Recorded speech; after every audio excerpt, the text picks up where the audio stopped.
Football fans, Gooners, welcome to another edition of the Positively Uncensored Arsenal podcast.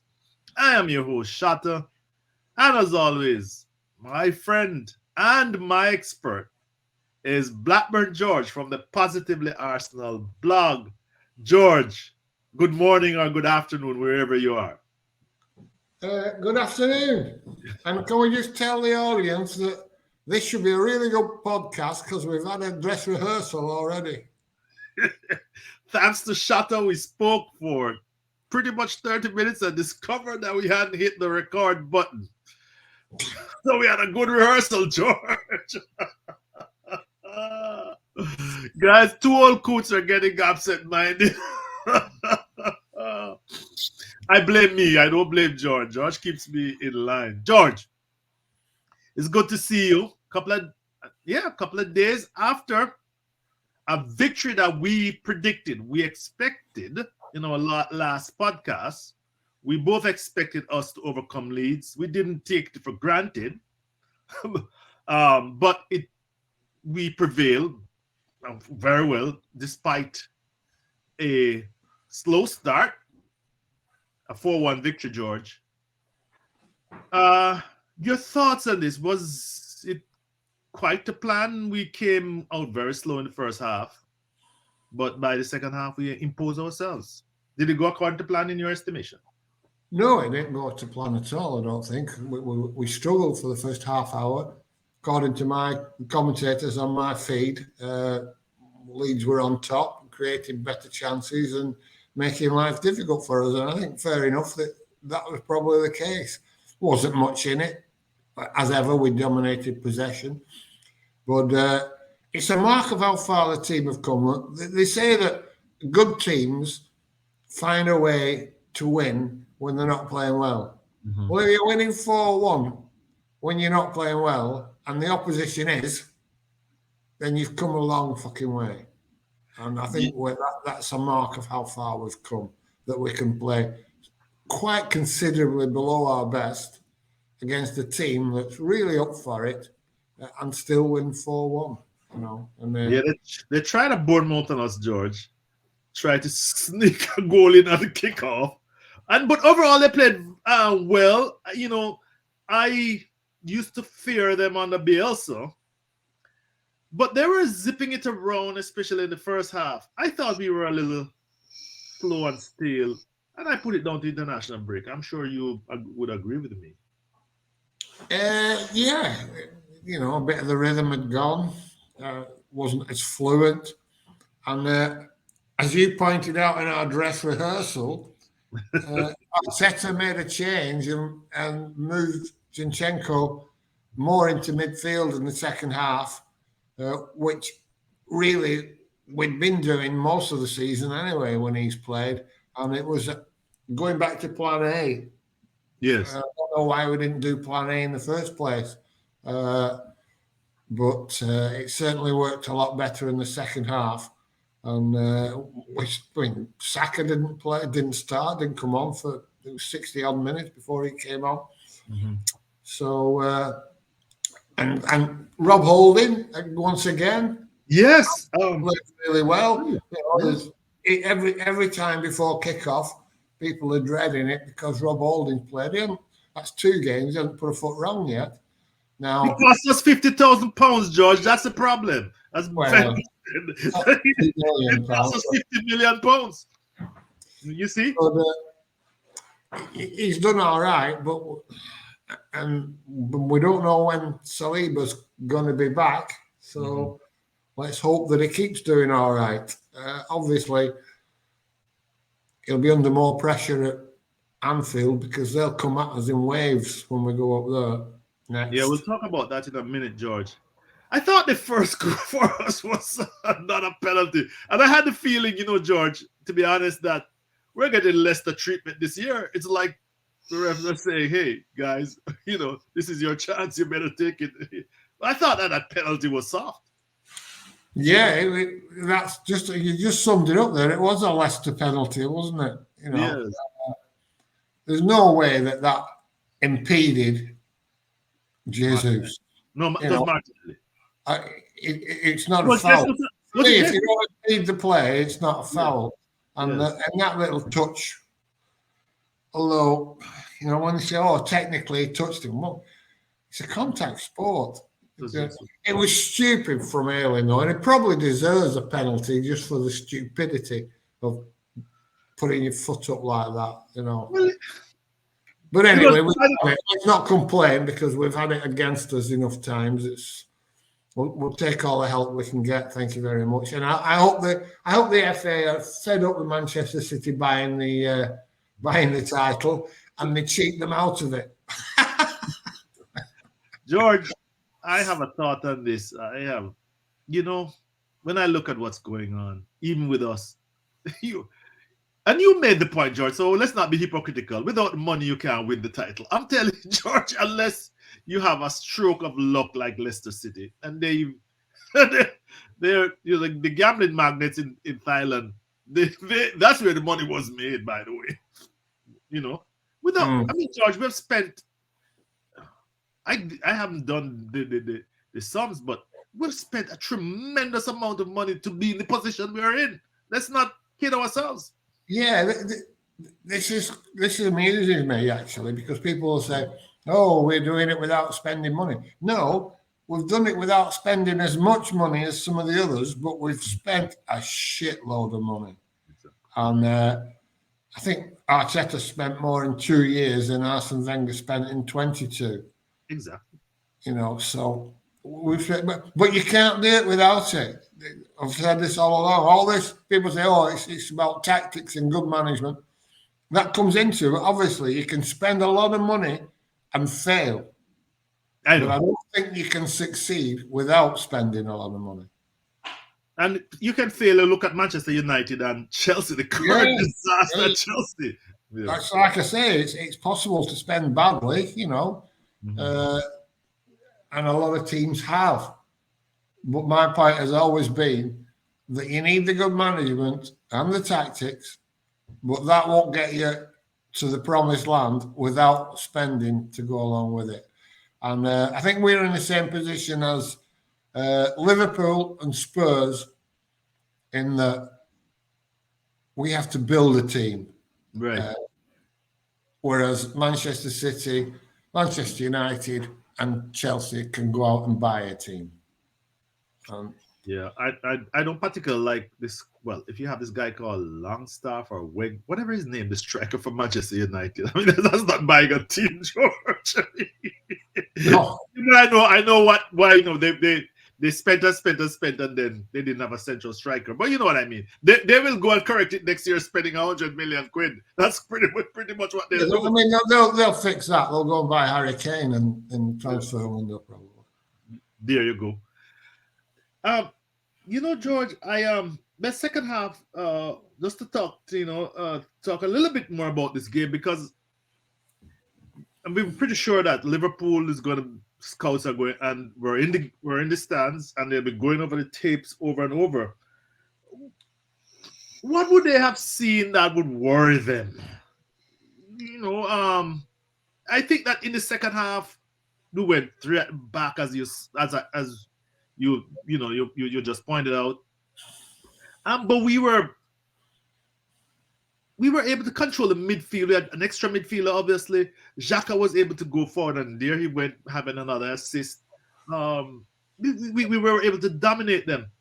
On the other side, I said, poor old Leeds, they just don't have the money. I used to fear them on the bill, so it's just young fellas. Somerville was very, very nice, very good player, that kind of thing, but just no match for us. But George, what did you see that encourages you or gives you concern? Well, I think we can confidently say that it doesn't matter who Liverpool put out, our midfield will be stronger. Yes. I can't see how they can put a midfield out that competes with our midfield. Mm-hmm. So they're going to have to move the ball quickly, as they do, forward, as they do at Anfield. And we're going to have to cope with that and hopefully hit them on the break with Saka and Martin. You see, now there's a problem for Arteta. It's a good one to have. Mm-hmm. You've got Jesus, Saka, Martinelli, and Trossard. Who played very well, by the way, George? Who played very well. Unbelievably well. Unbelievably Yes. well. Probably our best player at the moment. Yes. Since we bought him, he's probably been our best player. Yes. So one of them has to miss out. Mm-hmm. Who does? I don't know. I would have said Trossard would have played for me instead of Martinelli. That's probably He's our top scorer. He's our top scorer. How do you leave him out? You're right. Do you play him instead of Jesus in the middle? No, Jesus. And so much. It's difficult. You can't leave Saka out. There's 4 of them there. You can't leave any of them out, but one of them has to miss out. Mm-hmm. So it's a big decision he has to make, but it's a good decision, and it also leaves you somebody really good coming on, freshening the game up. Which brings me to another point, George. Teams can substitute up to 7 players.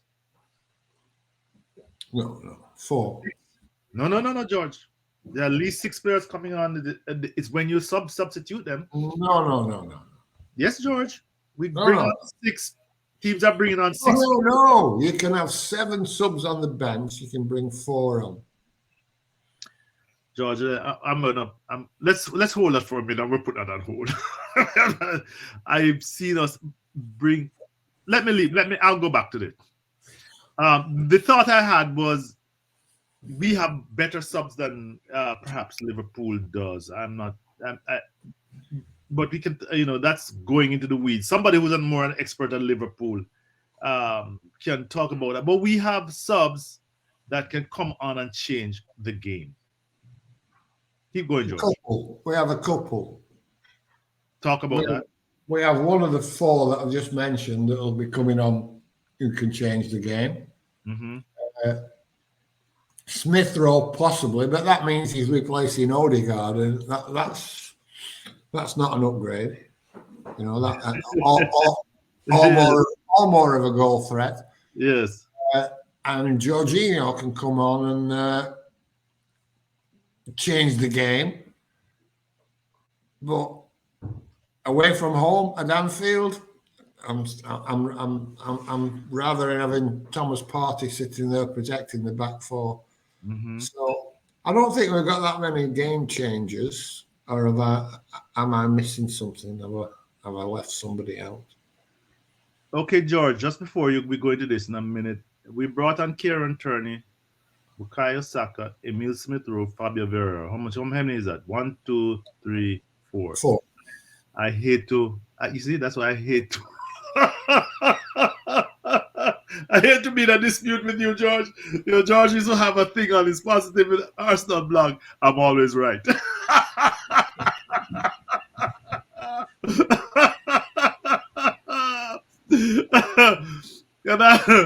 Yeah, George, you wanted that. Yeah, 4 if you can bring 4 subs out. Yeah, thanks for that. Yes, George. Let's go back to the game. Let's go forward. I think Leeds is pretty much in the rearview mirror. We are, and what's pretty much clear, George, is that it's between us and City. There's Newcastle United are nipping away, but they are 12.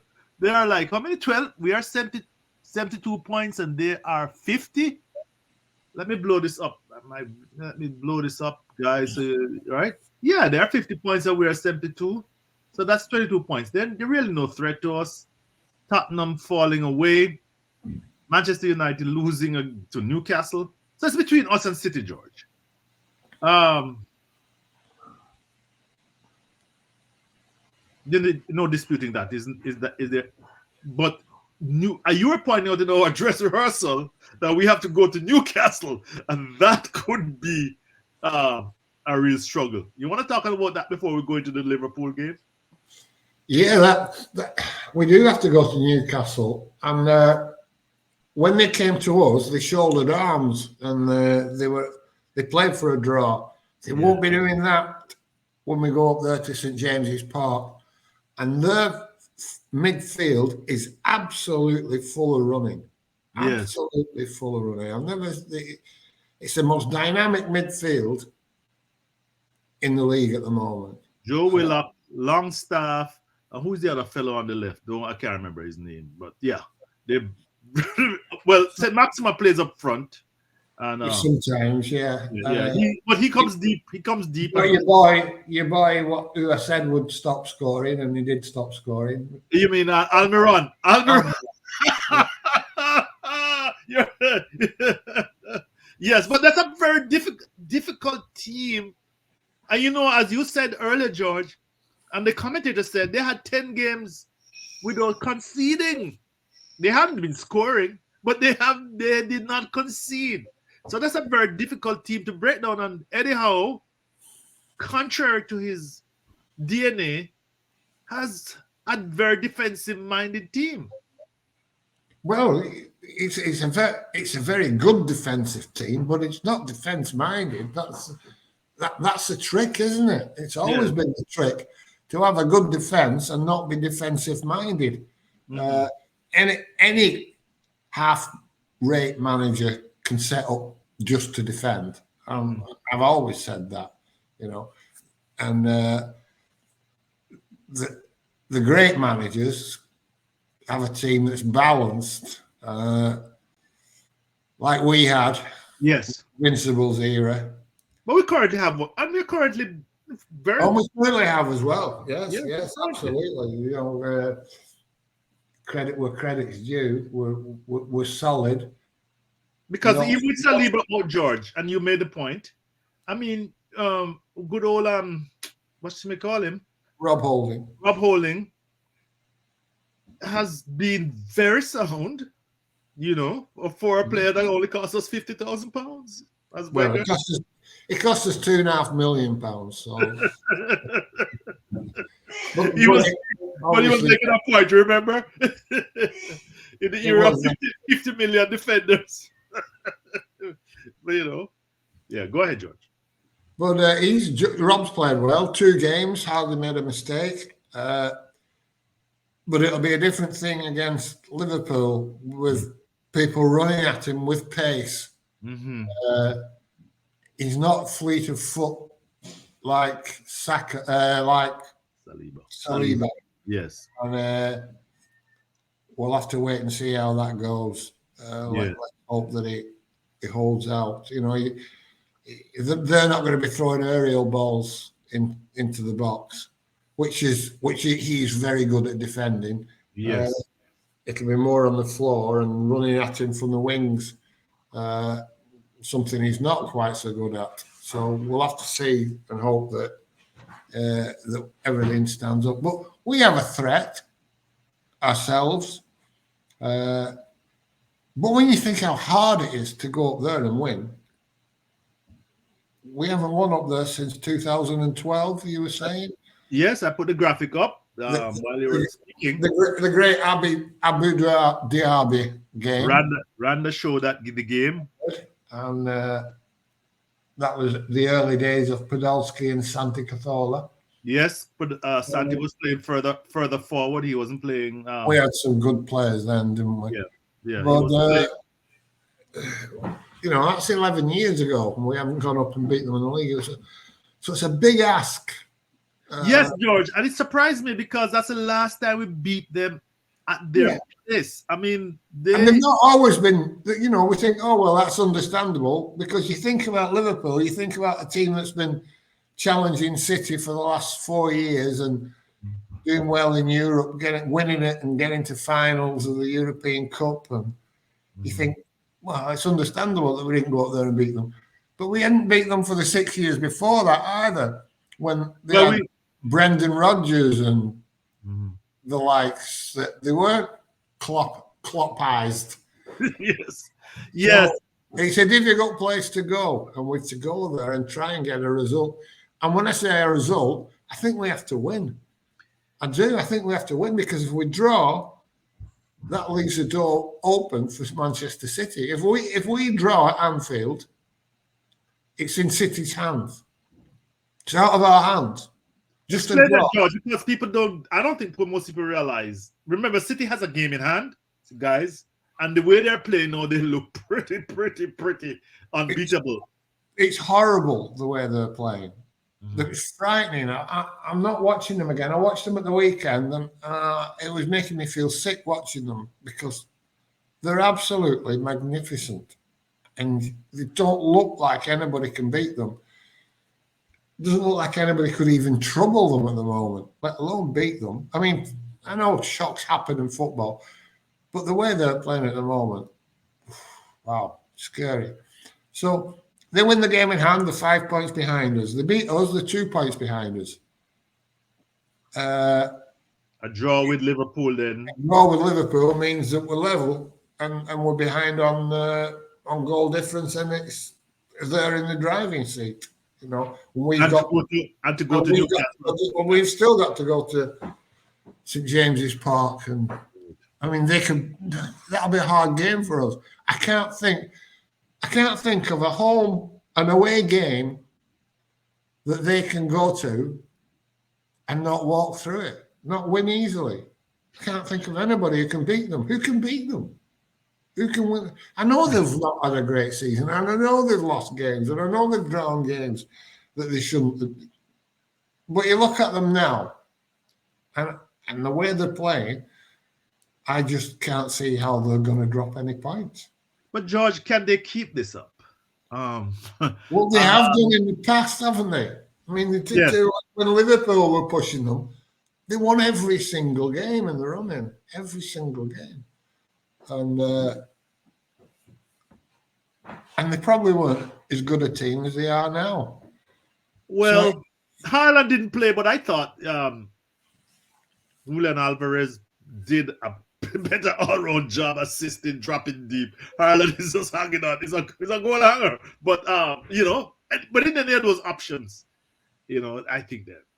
You made he's a bit like Alvarez is a bit like Jesus. Go ahead. I mean, they didn't have Laporte didn't play. Phil Foden didn't play. And he's not going to play for the rest of the season. He has this appendicitis. Yeah, well, so Haaland didn't play. Silva didn't play. Yes, that's true. And fucking hell, they're still cruising against Liverpool. Well, Liverpool were playing quite well, and won a goal in front, and came close until the heel of the fellow from Aston Villa there. Jack Grealish. Jack Grealish, yes. That was going to be 2-0. But to be fair, Mo Salah should have released that ball through to Alvarez or Gapco. It was Gapco. I think it was Gapco George. Yeah. Should have released it through to him before he tried to release it. He let Grealish go. He had miles of space to put it into. But anyway, they look good. So the more I look at the fixture list and the way they're playing, the less confident I'm becoming. But George, this is an unpopular view. But I kept the graphic up because look at the Liverpool team. It was not a great team. I mean, Luis Suarez was the best. I think that was the time we offered $2 for him. But that was the year. I don't know if it's the year he stayed on. I'm not sure, or the year after, right? But apart from Steven Gerrard was on his last legs. The year after was the way he fell down to Demba Ba. Glenn Johnson, Daniel. Well, there was a. You know what I mean? I mean, for people who remember the era, Joe Allen ended up in non-entity down at Southampton or wherever. Raheem Sterling became something of a footballer afterwards. Fabio Barini, Liverpool is a better team. The point I'm trying to make, George, Liverpool is a better team today than the one that we beat in 2012. Now, I don't want to say that we can't beat them. We beat them earlier this season. Oh, we can definitely beat them. But at Anfield, it is very difficult. That's the point I think we want to make. Yeah. next door to impossible. It's been for us to win at Anfield. Mm-hmm. So we're playing well, and we've got a better team, and they're struggling, which makes it an even game, really. It's a horrible place to go. I know people don't like to think, they say, the atmosphere at Liverpool is overrated and it's not that good. This is fans that will tell you this, fans of opposing. It's not that good. But every footballer that plays there tells you the very opposite. They say, right, so they're coming out to the tunnel and they will never walk alone, and this like it's a religious ceremony, and this touching the this is Anfield sign. This is Anfield sign, and that whole it's if you're not strong. I mean, we have sent teams up there with strong guys, and it's been difficult for us. Arteta said it himself. Yes. That it's the only place he's ever gone where he didn't know what the fuck was going on. Yes. He was looking around thinking, what's happening? I don't know what's happening. The game's moving too fast for me. It's all passing me. Like, this was him telling how he felt. And he was the coolest fucker you can imagine. I mean, and he played there a lot with Everton. I mean, he was coolness personified, wasn't he? Yes. On the ball. And even he couldn't fucking cope with it. So, but we've got some characters. Yes. We've got some Granit Xhaka and Thomas Partey. They won't be intimidated at Anfield. They won't. Xhaka, I don't think he could. I think he could put. I think if Xhaka had been in Tenement Square 20 years ago, those tanks would have turned back. George, you made the point in our dress rehearsal, and I think it's worth repeating that this is the same Liverpool that put 7 past United, and United have not been the same since. No, it's easy to say, they're not playing well. They put fucking 7 past United, without reply. Yes. And United had this notion, this delusion that they were back in the title race. Yeah, well, they looked to be, although I never thought they were in the title race, they certainly looked a cut above the rest, other than us and City. They looked to be the 3rd best team in the league. And they were destroyed. And like I say, without reply, it wasn't like it was a 7-5 game where they're both attacking and there's loads of goals. 7-0. Yes. 7-0. So this is what we're up against. We need, in my opinion, we need a team that will stand up like Abou Diaby. I mean, Abou Diaby in that game 11 years ago was under immense pressure, and he was releasing the ball. He was releasing the ball before the tackles could fly in. They all want to kick him. He was making those nice sweeping passes. My memory is not the greatest, George, but I remember that game very well.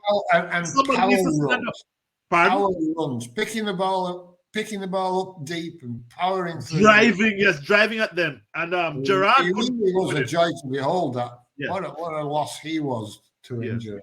Yes, all of his career. Well, afterwards, that season he went down again. By the way, and that was up. I mean, he only ever got about 2 games on the trot. Right, but the point I'm making is that we need people who will stand up. Yeah, we need a strong. You need, like I say, I think Partey can do that, and I think Xhaka does it, and let's hope that Odegaard does as well, because I think we are better than them in midfield, and if we can dominate it, Thiago won't be playing, will he? I think he's been out for ages. Hopefully, he's always injured. I know, good. Yeah, I remember saying that he was a better buy than Odegaard. By the way, that's why he's always he's a better player than Odegaard, but yes, you're not a better buy, that's for sure. If you can't play, you're not much good to anybody, are you? Exactly. Yeah, I like to remind people. I know I'm not afraid of my opinion, guys. I know that people will slap me around. Anyway, but that's just. Yeah, he's not. He's a loss. Sorry, George, go ahead. Funny you should mention opinions, because on the last podcast I said I was going to try and look at Thomas Partey in a different light, Yeah. try and not be so critical of him. And this week he dwelled on the ball just outside of our box and got it taken off him. Yes. And a chance came about. Yes. And my first thought was, fucking hell, that's the first mistake he's made all day. Right. Right? Whereas a few weeks ago, I'd have looked at that and then I said, fucking hell, not again, the silly cunt's giving the ball away in a bad place. Yes. So it's just how you look at it. You know, I was thinking he's playing magnificent here because everything he did was good. And he made a mistake and I just brushed it off like, well, everybody makes mistakes. Fuck it. What does it matter? It's confirmation bias. We decide who we like and who we don't like. And it doesn't matter what they do, you have to make a real effort to change your opinion on people. And that's, of course, what nearly everybody in the fan base has done with Granit Xhaka at the moment. I mean, he's a fucking darling. Yes. Absolute darling of the club at the moment. And they're all booing him and saying he was the worst midfielder ever to have played for Arsenal a couple of years ago. Well, you know, I went to the extremes of last week of doing a tweet showing what Wenger said, that he was really a box-to-box midfielder. And when I saw him pop up in the box and make that, it was a header, George, because of score. Yeah. I was like, but I didn't want to rub it in. I could have jumped on Twitter and say, I told you. But, yeah. Even a stop clock shutter. Yes, even a stop clock is right twice. But come on, guys. I mean, I'm revised. I've come to appreciate Odegaard more. He runs the midfield, and that's the reason why Arteta, he's the one. If they can't find anybody, they find him because he's most likely he's going to retain the ball. And what a ball it was that he gave to Xhaka for that goal, by the way. Right. Very much so. That was Ozil-esque. It Yes. really was. You know, if Mesut Ozil had played that, there'd have been accounts on Twitter showing that on a loop for the next 5 years. Yes. On the Mesut Ozil book, let us end on that. It just surprised me. We didn't get a chance to. He retired from international football under and Lot. Decided that he was the worst midfielder we ever had. The best assist, the most assists one season. Help us win a title for the first, a trophy for the first time in what? Was it 14 years, George? Something like that, 2010, 20. Yeah, what you've got to remember is with Mesut Ozil, it's just one stat that counters every negative argument against him. Yeah. In one season, he had the highest proportion of goals that anybody's ever had, goals and assists that anybody's ever had in the history of the football club. More than Henry, bigger contribution to the team than he was involved in. It was something ridiculous, like involved in 0.68 goals per game. What? Over the season. Goals and assists. And I think that was about, as compared to Henry's 5.5 the year, he got 20 assists and a lot of goals. And, I mean, he was scoring, he was assisting at an incredible rate. And he basically had a season where he was the best player that we've ever had. Right. So, George, anyway, the revision, it's like, as I say, confirmation bias, the whole 9 yards. Emotionalism, lack of objectivity, whatever. Guys, I'm not here to sing and say that we are any different, because that's exactly the point we're making. But Mesut Ozil was one of the most important players that we signed in my lifetime, my time of supporting Arsenal. And the fact that he fell on the cloud with Arteta does not change my opinion. And did the record speak for itself, George? You want to have a word about him before we close out? A final word? Yeah, it was just a joy to behold. An absolute, it made me happy watching him play. Just watching him play football, caress the ball. I've never seen a more elegant player ever in the game than him. Even Dennis Bergkamp, he was more elegant on the ball. He made the game look easier than anybody I've ever seen play the game. Not the best player that I've ever seen, but one that was the most elegant and made the game look so easy. And it was easy for him when he was in his pomp. Yes. But I mean, he's retired through ill health. Yes. With his back, and I think his back's not been right for about 5 years. I don't think so. We knew that. Arsene Wenger told us right. that he was having to stop him playing because he wanted to play every week, but he wasn't fit enough to play every week. And that was a time where people were saying he was picking and choosing the games he wanted to go. He didn't want to bother playing in away games. But Wenger told us later, after he left, that he'd had to stop him playing in those games. So he got a shitty team. He didn't get on with Arteta. I think they had a basic difference in opinion of how the game should be played. Right. And you can't have that. The manager has to be the one who decides that, and rightly so. He had to go, and he did go. Yeah. I don't think there was any need to destroy him the way that we did to force him out. Yeah, reputationally. Reputation was.